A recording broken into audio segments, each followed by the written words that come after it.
At 2:41 in the morning, police officers stepped inside the apartment. The woman who had called for help was standing in the kitchen, barefoot, still holding her phone. One of the officers asked her a simple, direct question. "Can you tell us what happened?" She tried to answer, but no words came out.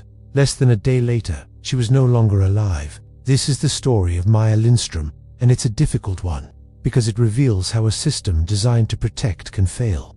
Not through malice or neglect, but through timing and the invisible nature of psychological distress. Let's go back 6 months. Maya Lindström was 29 years old, living in Västerås, Sweden. She had a stable job in administration at a logistics company. By all accounts, she was an ordinary person. No criminal history, no prior contact with the police, no known medical issues. She just moved into a cozy little apartment by the river. Her friends described her as dependable and private.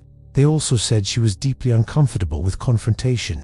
Those traits, that quiet nature and a desire to avoid conflict, would later become critical to understanding what happened. Earlier that year, Maya had met a man named Jonas Ek. He was 34 and worked as a warehouse supervisor.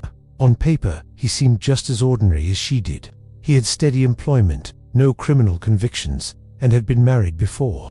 There were no obvious red flags. However, when investigators later looked into his past, they found a pattern. Jonas showed a strong, almost desperate need for control in his relationships, especially when he felt a separation was imminent. The relationship between Maya and Jonas moved quickly, but by the 4th month, something had shifted. Maya began to pull back emotionally. She started talking to friends about needing more space, about feeling a bit suffocated. For most people, this is a normal part of a relationship's evolution. But for Jonas, it was a threat. He didn't interpret her need for space as a simple request. He saw it as total abandonment. To understand this case, you have to understand the motive. This wasn't a crime of passion driven by a sudden burst of anger or jealousy. It was driven by a loss of control. For Jonas, the relationship with Maya had become central to his identity. It was everything. The idea of her leaving wasn't just a rejection in his mind, it was a complete collapse of his world. This specific mindset is a hallmark of what experts call coercive control, a subtle, creeping form of abuse that often leaves no visible marks. The escalation happened without any visible signs of violence. There were no recorded physical injuries, no public arguments that neighbors could report. Instead, investigators pieced together a pattern of behavior from text messages and witness interviews. Jonas would often speak on Maya's behalf, cutting her off or answering questions directed at her. When she expressed concerns, he would minimize them, often reframing the conflict as being her fault, a product of her own stress. He systematically discouraged her from spending time with friends and family, isolating her from her support network. Over time, Maya became quieter and more withdrawn. The confident, dependable woman her friends knew was slowly disappearing. Then came the call. On a Friday night, at 2:17 in the morning, Maya contacted emergency services. The call itself was incredibly short, lasting less than a minute. All she managed to say was that she did not feel safe, and that Jonas was in her apartment and would not leave. She provided no other details, but her statement was enough. Police were dispatched immediately. When the officers arrived, they followed standard Swedish procedure for a domestic disturbance call. They separated Maya and Jonas to speak with them individually. A female officer went to the kitchen to talk with Maya privately, hoping to create a safe space for her to open up.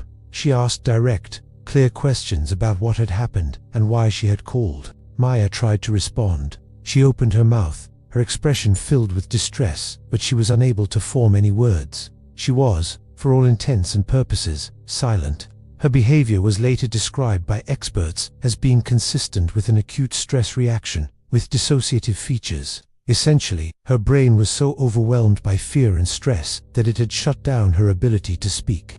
The officers offered to call for medical assistance, but Maya, still unable to speak, declined with a shake of her head. Here, the system faced a critical problem.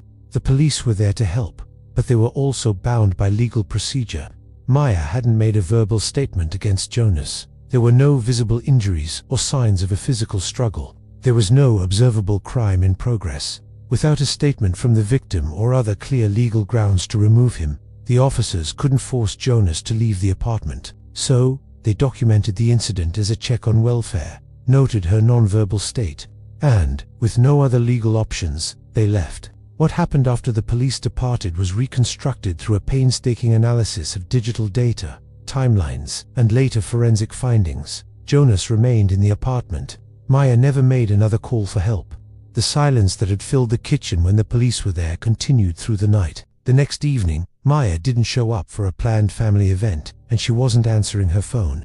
Her family, knowing she was always dependable, grew worried. They requested a welfare check. Police were sent back to the small apartment by the river. This time when they entered, they found Maya unresponsive. She was pronounced dead at the scene. Jonas was not there. The investigation moved quickly. Jonas Ek was located and detained 2 days later. During questioning, his story was fragmented. He acknowledged being at the apartment that night, but denied any intent to harm her. He framed the entire event as a misunderstanding, a difficult night that had ended tragically, but without his direct involvement. However, the investigation concluded that Maya's death was the direct result of a period of extreme and sustained psychological distress, a state of terror that had been inflicted upon her. And here is the key detail of the entire case, the single fact that changes everything. In the final report, investigators wrote a crucial line. The victim showed clear signs of attempting to communicate during police presence, but was neurologically unable to do so. This is vital. Maya did not choose to be silent. She did not refuse to cooperate. She lost the physical ability to speak. Her body's response to overwhelming fear silenced her at the one moment she needed her voice the most. Jonas Ek was eventually convicted of a serious offense directly related to Maya's death. The internal review of the police response found that the officers had acted entirely by the book. They followed procedure perfectly. No misconduct was identified, and that is perhaps the most chilling part of this story. This wasn't a case caused by ignorance or a lack of training. It wasn't caused by malice alone. Every system, every person, every procedure functioned exactly as it was designed to. The timing simply did not. The help that arrived was unable to break through a wall that wasn't made of defiance, but of trauma. Maya Lindström's story is a heartbreaking reminder that the most dangerous wounds are often the ones we cannot see. Thank you for watching. If you found this analysis important, please consider subscribing for more deep dives into complex cases. Stay safe out there.